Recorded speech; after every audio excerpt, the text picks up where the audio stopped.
I'd like to show you the living condition of mothers who have babies, who have neonates in LUTH. This is where people sleep.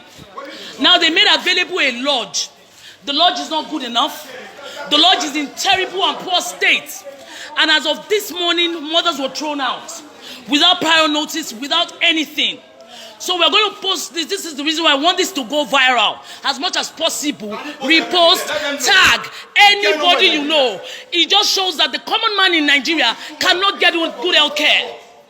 Why then are we spending so much money? Some of us in the past 4 weeks, we spent over ₦1 million on our babies, and then they throw us out without notice.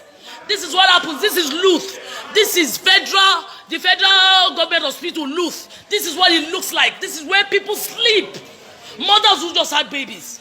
This is where they sleep. This is the situation. This is the situation. This is the current situation. This is the current situation of this country. A country where we are treated like animals in our own homes. So yes, we're taking the fight to those that matter. When we were fighting for NSAS, we didn't know, obviously a lot of people don't understand. The health system in this country has deteriorated. Because this country is just tiring, it's annoying. I mean, looking at the situation at hand right now, I can't boastfully say I'm proud to be a Nigerian. I would love to, like, at least by occupancy, be appointed in another place instead of Nigeria. Nigeria is really cost. Honestly, Buhari is cost. Everybody in this nation is cost.